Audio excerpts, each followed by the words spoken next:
Please turn with me to Ephesians chapter 5 verse 22 hanggang sa 24. Efeso Kapitulo 5 versikulo 22 hanggang sa 24. And this is what the word of God says. Mga asawang babae, pasakop kayo sa inyo-inyong mga asawa gaya ng pagpapasakop ninyo sa Panginoon. Sapagkat ang asawang lalaki ang ulo ng asawang babae, gaya ni Kristo na ulo ng iglesia, na siya ang tagapagligtas ng katawan. Subalit kung paano ang iglesia ay napapasakop kay Kristo, gayon din ang mga asawang babae sa kanilang mga asawa sa lahat ng mga bagay. May the Lord bless the proclamation of His word tonight. Dito sa verses 22 hanggang sa 24, mga kapatid, dinescribe talaga ni Apostle Paul ang epekto ng gospel sa ating marriage. Binabago po ng gospel ang husband and wife relationship. And in this particular passage na ating teksto ngayong gabi, specific po na dinideal ni Paul ang mga misis. And this message is, of course, para sa mga misis, para din sa mga dalaga na hindi pa nag-aasawa at mag-aasawa eventually, at para din sa mga husbands upang maunawaan po natin kung ano ba talaga ang papel na ibinigay ng Panginoon sa atin, sa ating family. At ang utos po ng banal na kasulatan sa mga asawang babae, sa mga misis, ay magpasakop sa kanilang mga asawang lalaki. And then, ang rason ay binigay po ng ating Panginoon sa pamamagitan ni Pablo. Napakaprangka po. Wala pong pag-aalinlangan na sinabi po ni Apostle Paul sa verse 23, sapagkat ang asawang lalaki ay ulo ng asawang babae, gaya ni Kristo na ulo ng iglesia, na siya ang tagapagligtas ng katawan. So, Paul is not giving a suggestion here. Paul is just simply stating a fact that the husband is the head of the wife, just as Christ is the head of the church. Malinaw po na itinuturo po ng banal na kasulatan itong tinatawag na male leadership. Ang rason kung bakit ang misis ay magpapasakop sa kaniyang husband is that ang husband po ang pangulo. Hindi po siya ang pangulo. Masakit po itong message na ito, lalong-lalo na sa mga members ng mga women's rights movements and feminists sa ating kapanahunan ngayon. But as Christians, as believers in the Lord Jesus Christ, ang ating worldview, ang ating belief, ang ating ugali ay nahubog sa banal na kasulatan. And we want to conform ourselves, ang ating pamumuhay, sa salita po ng ating Panginoon at hindi po sa opinion ng psychologists at hindi po sa opinion ng sino mang mga politicians. At kahit po mag-craft ng panibagong batas ang mga gobyerno dito sa mundo upang baliktarin ang sinasabi po ng banal na kasulatan, bilang mga mananampalataya sa ating Panginoong Hesukristo, ay handa po tayong magpasakop sa salita ng Diyos. And alam po natin kung sino ang ultimate authority. The ultimate authority is our God. Meron pong dalawang bahagi ang ating pagbubulay-bulay ngayong gabi. Una, clear biblical distinctions. Clear biblical distinctions. Malinaw na biblical na pagkakaiba ng babae at lalaki. And then pangalawa, clear distinctive roles. Malinaw na iba't ibang papel na itinalaga ng Panginoon sa parehong husband and wife. At naway tulungan po tayo ng Panginoon sa ating pag-aaral ng kaniyang salita ngayong gabi. Tayo po muna ay manalangin. Salamat o Diyos sa pagkakataon na ito na talakayin po namin itong sensitibong paksa na ito mula sa inyong salita. Pero bilang mga tao ninyo, whatever the word of God says, that is your authoritative word. And we do not argue with your word, O God. Instead, we submit to your word. And this is the attitude of those who truly know the Lord Jesus Christ as their Lord and Savior. Mangusap kayo sa bawat isa sa amin, o aming Panginoon, lalong-lalo na sa mga misis na hanggang ngayon ay nahihirapan na magpasakop sa kanilang mga mister Dahil marahil ay sa pakiwari nila ay mas malalim ang kanilang intellect, mas malawak ang kanilang karanasan at mas sophisticated ang kanilang educational background. Tulungan ninyo ang bawat isa o aming Panginoon. At naway humantong ito sa kaligtasan ng mga wala pa kay Kristo at paglago ng aming pananampalataya. Ito po ang aming samo dalangin sa pangalan ni Jesus. Amen. Dumako na po tayo sa unang punto, clear biblical distinctions. Dapat po nating maunawaan po mga kapatid na noong nilikha ng Panginoon ang lalaki at babae, hindi po magkapareho. Hindi talaga magkatulad. Yun po ang realidad ng pagkalikha ng Panginoon sa atin. Meron pong nauna, meron pong pumangalawa. Ang sabi po ng 1 Timothy chapter 2 verse 12, Adam was created first before Eve. And that was the reason, the rationale why women ought not to teach in the church or to exercise authority over man. The reason given there is not cultural, but creation ordinance. Adam was created first and then Eve. At hindi lang nauna si Adan na nilikha ng Diyos at pagkatapos ay si Eve, yung pagkahubog ng kanilang physical and even spiritual na aspeto ay iba po. Physically, si Adan ay nilikha ng Diyos mula sa lupa. Mula sa lupa. At si Eve ay nilikha ng Diyos mula sa tadyang ni Adan. Malinaw po yan. Pinatulog po ng Panginoon si Adan when He created the woman. At tinanggal ng Panginoon ang isa sa kaniyang mga tadyang at ginawa niyang babae. So, yun po ang occasion ng pagkalikha ng Panginoon kay Eve. But when God created Adam, He formed Adam out of the dust of the earth, out of the ground. Kinuha niya si Adam doon. Hinubog niya at hiningihan ng ating Panginoon at si Adan ay naging living being. So iba ang kanilang circumstansya sa pagkalikha. Nauna si Adam, iba ang paraan ng pagkalikha. So kahit ang value natin sa harapan ng Panginoon ay equal, kung tayo ay na kay Kristo, wala pong lalaki, wala pong babae, pero sa distinctions ng lalaki at babae ay malinaw po na nilay down ng banal na kasulatan. Ang purpose ng pagkalikha ng Panginoon sa lalaki ay iba. Man was created to exercise dominion over the earth, but the woman was created to be Adam's helpmate. Yun po ang purpose kung bakit nilikha ng Panginoon ang babae. Nilikha ng Panginoon ang lalaki, malinaw po yung purpose, to exercise dominion, to subdue the earth. Pero ang babae, ang purpose ng kaniyang pagkalikha, Genesis chapter 2 verse 18, please turn there. At sinabi ng Panginoong Diyos, hindi mabuti na ang lalaki ay nag-iisa, siya'y igagawa ko ng isang katuwang na nababagay sa kaniya. At malinaw po na sinasabi ni Apostle Peter na hindi talaga equal ang lalaki at babae when it comes to physical strength. Mas weaker po ang mga babae. Well, generally, ang mga babae ay emotionally weaker than men, although meron pong mga exceptions. Meron po talagang mga exceptions. Pero nilikha po ng Panginoon ang babae as a weaker vessel. At kailangan pansinin po natin ang sinasabi ng 1 Peter chapter 3 verse 7. Please turn there.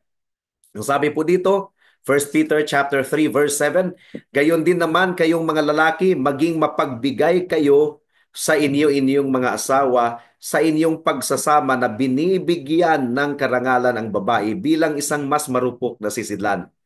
Yamang sila man ay tagapagmana rin ng biyaya ng buhay upang walang makahadlang sa inyong mga panalangin. So, weaker talaga ang babae physically.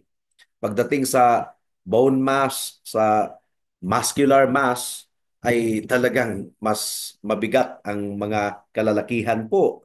And gaya ng sinabi ko kanina, ang mga babae ay mas emotionally tender kaysa sa mga lalaki. At nilikha talaga ng Panginoon ang lalaki in order to exercise leadership and headship. Yun po ang pattern ng banal na kasulatan. Mga asawang babae, ito po yung sinasabi ng ating teksto sa Ephesians 5:22 hanggang sa 23. Mga asawang babae, pasakop kayo sa inyo-inyong mga asawa gaya ng pagpapasakop ninyo sa Panginoon sapagkat ang asawang lalaki ang ulo ng asawang babae. It's not a suggestion. It's just a fact. Paul is plainly stating a fact sapagkat ang asawang lalaki ang ulo ng asawang babae, gaya ni Kristo na ulo ng iglesia na siya ang tagapagligtas ng katawan. And then in another of Paul's writing, 1 Corinthians chapter 11 verse 3, please turn there. Ang sabi po dito, subalit ibig kong malaman ninyo na ang ulo ng bawat lalaki ay si Kristo. At ang ulo ng babae ang lalaki. At ang ulo ni Kristo ay ang Diyos. You see the order, the distinction na itinalaga po ng ating Panginoon. Again, Paul is not giving a suggestion here. He is not giving an opinion. He is simply asserting a fact. It is really indicative. At nakikita po natin ito. Ang lalaki ay tinawag na Adam. Ang ibig pong sabihin ng Adam is man. But another meaning of Adam is mankind. Meaning to say, si Adam, hindi lang siya pinangalanan bilang Adam as a personal name of his, but the meaning of his name means mankind. So Adam really represented mankind. Hindi po ang woman ang nag-represent ng sangkatauhan, but the man po, parihong ang lalaki at babae ay nilikha sa wangis po ng ating Panginoon. Equal po yon, pero ang binigyan po ng Panginoon ng autoridad upang mag-exercise ng dominion and to subdue the earth ay ang lalaki. Kaya nga nilagay ng Panginoon ang lalaki sa harden upang i-cultivate ito, upang alagaan ito, upang ingatan ito. Binigyan din ng Panginoon si Adam ng pribilehiyo na pangalanan ang lahat ng mga hayop doon sa Garden of Eden. 'Di ba?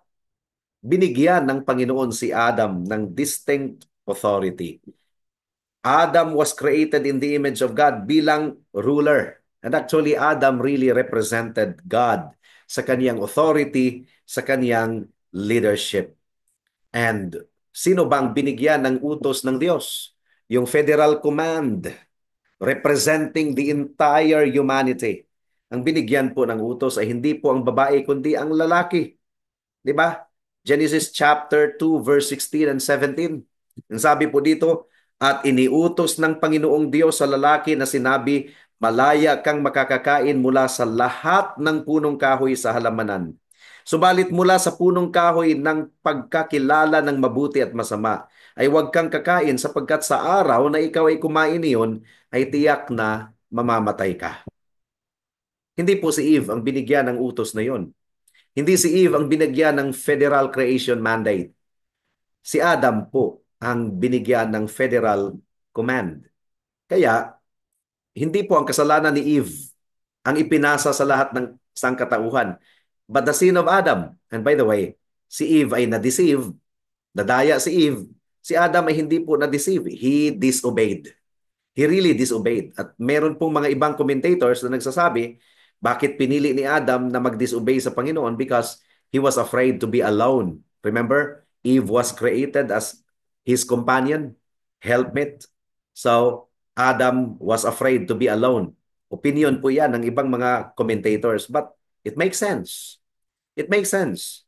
It was the sin of Adam na pinasa po sa lahat ng sangkatauhan. Hindi po ang kasalanan ni Eve. And therefore, itinalaga si Adam as the representative of mankind. And that is a pattern po sa lahat ng families. Ang husband, ang head ng kaniyang wife. At dahil sa kasalanan ni Adam, damay ang lahat ng mga tao. Romans chapter 5 verse 17 to 18. Hindi po ang kasalanan ni Eve ang nagpabagsak sa lahat ng mga tao. but the sin of Adam. When Adam fell, all humanity fell with him. Romans 5:17 and 18.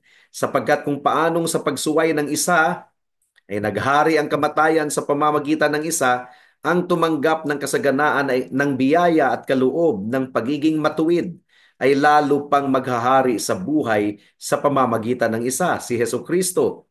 Kaya't kung paanong sa pamamagitan ng isang pagsuway ay dumating ang kahatulan sa lahat ng mga tao, gayon din naman sa pamamagitan ng isang matuwid na gawa ay dumating sa lahat ng mga tao ang pag-aaring ganap at buhay. So nung ipinanganak ang anak ng Diyos, lalaki siya nung ipinanganak. And Jesus Christ was appointed as the second Adam. Now, may mga liberal ngayon na mga pinipilit talaga nila na si Jesus daw ay babae, ang Diyos daw ay babae. Di ba? Mga feminist movement, pervert. They are perverting the Word of God. But reality says that when the Son of God was born in this world, He was born as a man. As a man. Nilikha ng Panginoon ang lalaki at babae na distinct, different, equal in value. Yung value ng kanilang kaluluwa sa harapan ng Panginoon ay equal, pero meron pong malinaw na distinction. At bilang husband and wife, dapat ay mahalin ng husband ng kanyang wife at ang wife ay magpapasakop sa kanyang husband.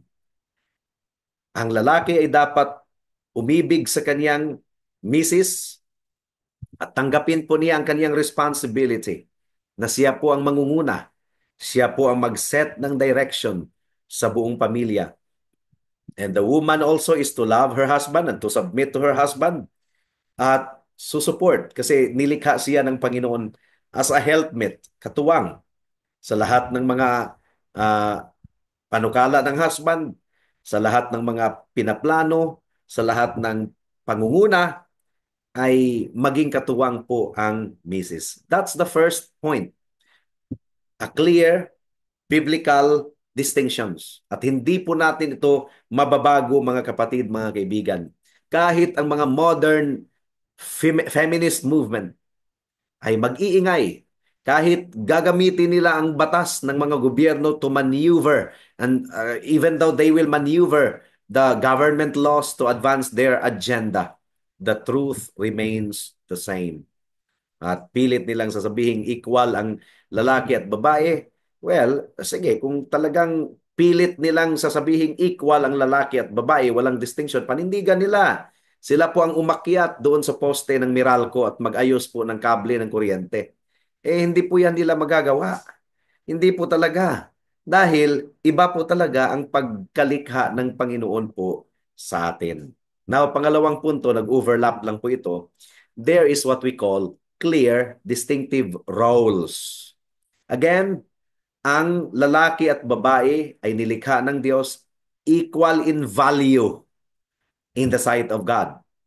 Equal po ang kanilang halaga, pero different po, magkaiba ang mga papel na itinakda ng Panginoon na kanilang gagampanan dito sa mundo. Ang lalaki po ang mamumuno para sa kaluwalhatian ng Diyos. Pinagkalooban ng Panginoon ang lalaki ng physical strength na hindi talaga ipinagkaloob sa mga babae. Si Heidelin Diaz lang po ang exempted dahil po ay meron po siyang special na training. But normally po, mga kapatid, mga kaibigan, talagang kahit ang babae ay i-exhaust na niya ang lahat ng kaniyang lakas, isang yakap at isang ano lang, kumbaga pigil ng physical na katawan ng lalaki ay wala na po siyang magagawa. Pero sana naman ay hindi po umabot ng ganun. Sana ay hindi umabot ng ganun. At hindi talaga dapat umabot ng ganun. Kung ang husband and wife ay nagmamahalan ayon sa salita ng Diyos. Kung nagpapasakop ang parehong husband and wife, ay talagang hinubog ng Panginoon ang katawan ng lalaki in such a manner na siya po ay maging proactive, siya po ay maging aggressive sa kanyang ginagawa, siya po ay more on manual labor. Generally speaking po, mga kapatid, mga kaibigan, ang babae ay nilikha ng Diyos, ay malinaw naman po ang intention para maging katuwang. Wala, kulang po siya sa physical strength, sa totoo lang. kulang po siya sa physical strength para magtrabaho at para gumawa ng mga labor na kinakailangan in order to sustain the family. And sa kasaysayan po ng mundo ay talagang ito po talaga ang papel. At ang babae, kahit hindi po siya equipped with physical strength, ay magsilbi po siyang katuwang ng kaniyang husband. Dahil ang husband po ay hindi po sa lahat ng pagkakataon ay matibay at malakas. May mga times din na nanghihina siya. Ang woman. Yun po ang value ng woman. Ang woman po ang magsosupplement. Ang woman po ang mag-i-encourage sa kaniyang husband at maging katuwang. Hindi po natin dapat i-despise. Hindi natin ito pinag-uusapan na minamaliit po natin ang mga babae. Hindi po. Hindi. Ginagalang lang po natin ang distinction na ipinagkaloob ng Panginoon sa atin. Ginagalang natin, ino-honor natin kasi ang Panginoon ang lumikha ng distinction eh. Distinction of our physical faculties and distinction of our respective roles.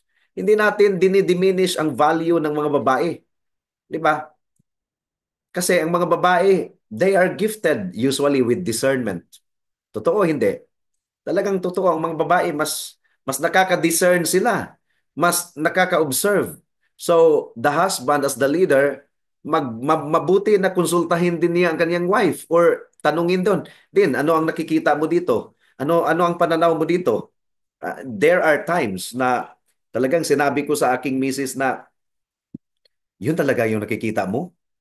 Yun talaga, hindi ko yan talaga nakita. Pero kung yan ang nakikita mo, I have to consider it. May mga times na sinasabi ko kasi hindi ko talaga nakita yan. Okay, okay, okay. Sige, paliwanag mo sa akin. Nung ipinaliwanag sa akin, ay oo nga, no? So you see, katuwang talaga ang wife. Katuwang talaga. Especially in my case, especially in the area of discernment. So, meron pong value, hindi po natin dinidiminish ang value ng wife. Pakinggan din po natin yung kanilang insight, yung kanilang distinct characteristics.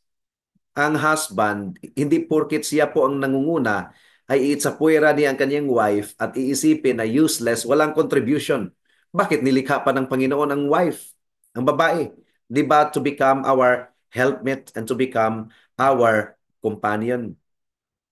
Ang wife ay magpapasakop sa husband. Hindi ibig sabihin na blind following, na wala na po siyang independent mind and rational mind.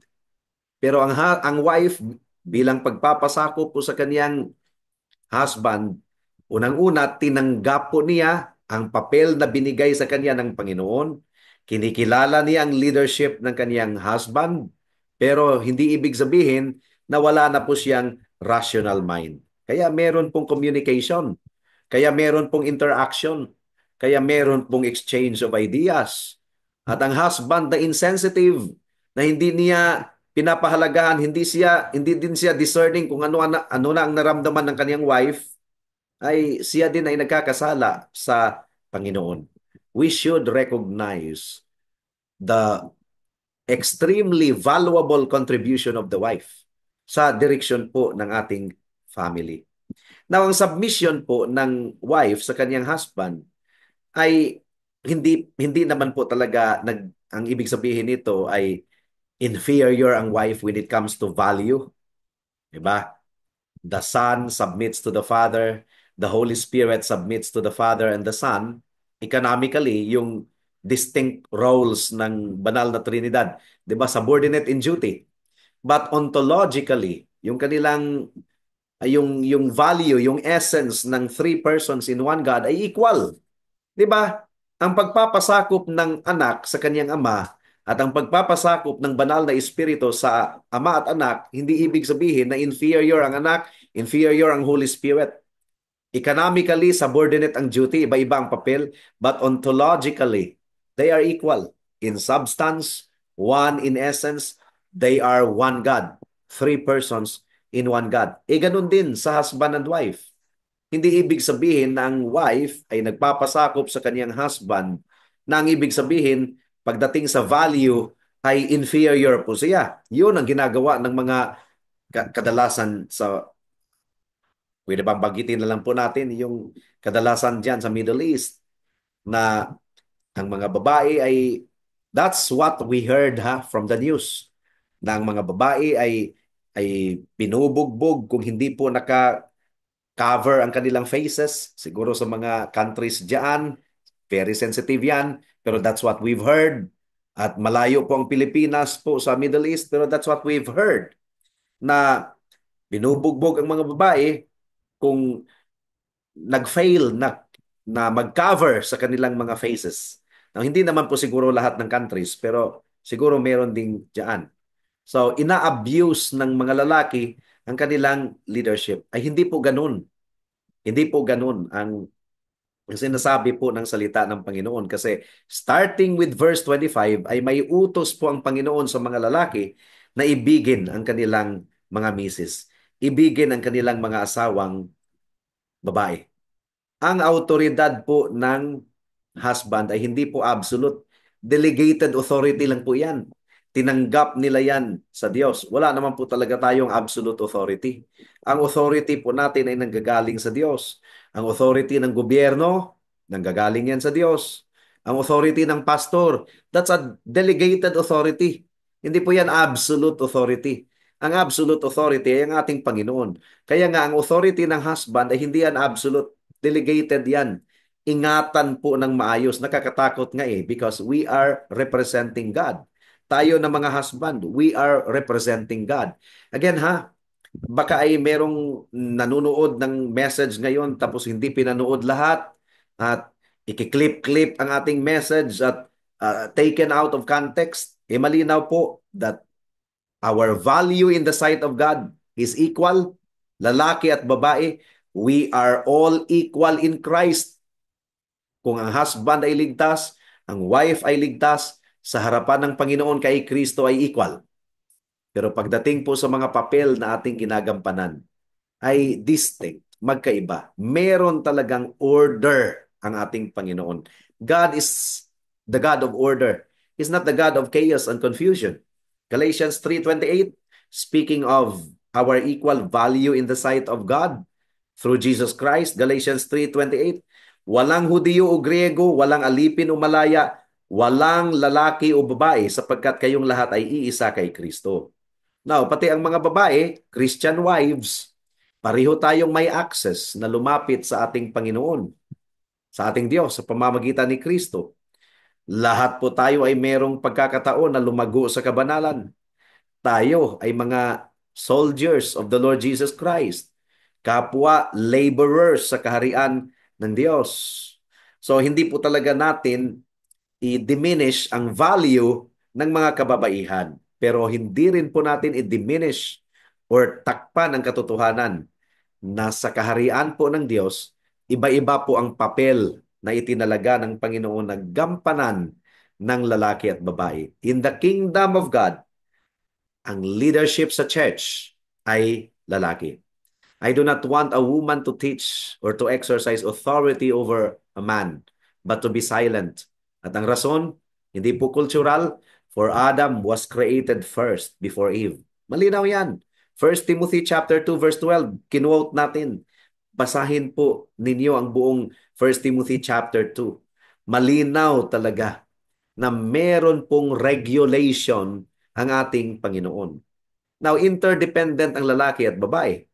May mga times na kahit pagod na pagod ang husband, ang wife ay magre-remind. Magre-remind na, Dad, bangon muna. Mag-pray tayong dalawa. Di ba? May mga times na ginagawa ng wife yan. At ginagawa din yan ni Mrs. Lalong-lalo na kung nakikita niya na medyo stressed, medyo maraming dinadala, maraming iniisip. It's the wife actually na nakakatulong. Minsan magsasabing, Daddy, pause muna. Let's pray. Oh, di ba? So, blessing na meron pong ganyan. Iba-iba po talaga ang function ng katawan ng ating Panginoon. Kahit sa ating physical na katawan, hindi pwedeng ang function ng kamay ay ulo. Meron pong ulo, meron pong kamay, meron pong paa. Iba-iba po talaga yan. Ang paggamit, ang pagkaloob din ng Panginoon sa atin ng mga gift ay iba-iba po. Di ba? That is why comparison and competition in the kingdom of God, in the church, wala talagang puwang yan sa bawat isa sa atin. Kasi bawat isa sa atin ay pinagkalooban ng Panginoon ng mga gift, unique gifts na maaari nating magamit para sa paglilingkod sa Kanya. And in the early church, may mga binanggit na mga kababaihan. Si Phoebe, kahit yung si Euodia at saka si Syntyche na hindi nagkakasundo, ay pagdating natin sa langit ay tanong natin sa kanila kung ano ang hindi nila pinagkakasunduan. Pero si Paul, inacknowledge ni Paul that they are laborers in the Lord's vineyard. Di mo ba? Kahit nga yung Samaritan woman, ginamit din ng Panginoon, not in preaching capacity, but in witnessing capacity. Di ba? Nagpatutuo lang po siya. I saw a man na binanggit niya ang lahat ng nakaraan ko, lahat ng buhay ko. Could he be the man, the promised Messiah? She broadcast what Jesus Christ did, not in a preaching capacity, but in a witnessing capacity. At yun po ang contribution ng mga kababaihan sa kaharian po ng ating Panginoon. And ang pinaka-role kung bakit nilikha ng Panginoon ang mga babae, ang misis, is that merong hindi maganda na nakita po ang ating Panginoon. It is not good for a man to be alone. Kaya yung mga husband na nanlalamig sa kanilang wife, for some reasons, ay nagkakasala sa Panginoon at hindi talaga tinitingnan ang value ng wife, alalahanin mo, Christian husband, it is not good for you to be alone. So instead of wishing to get rid of your wife, love your wife. Love your wife. Getting rid of your life, doing your best upang mawala siya sa buhay mo, that is rebellious in the sight of God. God gave you your wife in order for you to have a companion because it's not good for you to be alone. Accept the word of God. Magpasakop sa salita ng Diyos. Mahalin mo ang iyong asawa. But of course, yan po ang ating pagbubulay-bulayan sa darating na linggo, next Sunday, Lord be willing, dito sa OFW Community Worship. Enough it is for us right now na sasabihin po natin na marami pong mga marriages na nakakaranas talaga ng misery. Marami pong mga marriages na wasak dahil hindi ginampanan ng husband at hindi rin ginampanan ng wife ang kanyang role. Pilit na balik ta rin. Ang wife ay gustong magsuot ng pantalon at gustong manguna. Kung sasalungatin po natin ang kalooban po ng ating Panginoon, tayo po ang maghihirap. Tayo po ang masasaktan. Tayo po ang mag-suffer ng consequence. Kaya yung meditation po natin kaninang umaga, our lives must be regulated sa salita ng Diyos. At kung tayo ay magpasakop sa salita ng Diyos, all will be well with us. Hindi po nangako ang Biblia na smooth sailing ang lahat ng ating buhay dito sa mundo kahit nagpapasakop tayo sa kaniyang salita. Hindi po nangako ang Biblia na problem-free ang ating buhay dito. Pero talagang makakaranas ka talaga ng unnecessary problems left and right kung hindi ka magpapasakop. Affected pa rin tayo sa kasalanan dito sa mundo. Affected pa rin tayo sa mga miseries because this is a fallen world. Salamat na lang dahil niligtas tayo ng ating Panginoon mula sa pagkaalipin sa kasalanan. Kaya sasabihin natin, if our life will be regulated by the scriptures, meaning to say smooth sailing sa lahat ng pagkakataon, that's not true. Hindi po yan. Kahit si Pablo ay meron pong thorn in the flesh. Pero sobrang tinik po ang mararanasan mo, kapatid, kung hindi ka talaga nagpapasakop sa salita ng Diyos. So, start over again. Kung ikaw ay nanglalamig sa wife mo or sa husband mo, start over again. Recall kung paano kayo nag-umpisa. And kung ang pag-uumpisa ninyo ay hindi po naaayon sa kalooban ng Panginoon, mga circumstances, ikaw ay Christian husband, ikaw ay Christian wife, pwedeng mag-umpisa ng bagong simulain and this time ay sinusunod ang kalooban ng Panginoon. It really pays to submit to what the Bible says. It really pays. Pero ang prutas po nito, ang bunga po nito ay napakatamis. Now, para sa uh, kaibigan natin na wala pa sa Panginoon. Ang gospel talaga ay may epekto sa lahat ng relationships natin. Broken relationships dito sa mundo ay ang dahilan po noon ay kasalanan. Pero kung tunay mong nakilala ang ating Panginoon bilang Diyos at tagapagligtas, pinagsisihan mo ang kasalanan mo, ang pangako po ng Panginoon ay bigyan ka niya ng bagong puso at bagong isipan. There is a radical change. Hindi lang patawarin sa lahat ng kasalanan, hindi lang hugasan, kundi new creation. New creation ang ipagkakaloob ng Panginoon. Search your life, my dear friend. Kung wala ka kay Kristo, huwag kang mag-imagine na you are happy. There is no peace, says the Lord, for the wicked. Repent of your sin and turn to Jesus Christ. Magpasakop ka sa Kanya. Tanggapin mo siya bilang iyong Diyos at tagapagligtas. And then you will experience that God's saving grace does not only apply to our eternal destiny, kundi ang kaligtasan ay nag-apply yan sa lahat ng larangan ng ating buhay, including broken relationships, including broken marital relationships. Sapat po ang biyaya ng ating Panginoon. Pero una, magpasakop ka kay Kristo because to be in the Lord Jesus Christ means to be part of His church and the church submits to Christ. Hindi lang si Kristo tagapagligtas, kundi siya ay Diyos. Gawin mo na ito ngayon, kaibigan. Baka bukas ay uli na ang lahat. Tayo po ay manalangin. Salamat po aming Panginoon sa mensahe ninyo sa gabing ito at naway nangusap kayo sa bawat isa sa amin. Ibuhos ninyo ang inyong biyaya sa lahat ng marriages ng inyong iglesia. At kung meron mang nakikinig ngayon na wala pa kay Kristo at problematic yung kanilang married life, nawa ay makita nila that more than their problematic married life is their broken relationship with you. Sila ay nasa ilalim ng puot at galit ninyo, O Diyos, dahil sila ay makasalanan. Nawa ay magsilbing wake-up call ang message na ito at sila ay manumbalik sa inyo. And ang panunumbalik sa inyo, ang kaligtasan na ipinagkaloob niyo sa amin, ay merong influence yan kahit sa mga relationships namin dito sa mundo. While totoo na merong mga consequences ng mga kasalanan namin in the past na irreparable, but it doesn't mean to say na ang inyong biyaya ay hindi magtatagumpay sa mga irreparable situations. Tulungan ninyo kami, o aming Panginoon, na magtiwala sa inyo. Ito po ang aming samo at dalangin sa pangalan ni Jesus. Amen.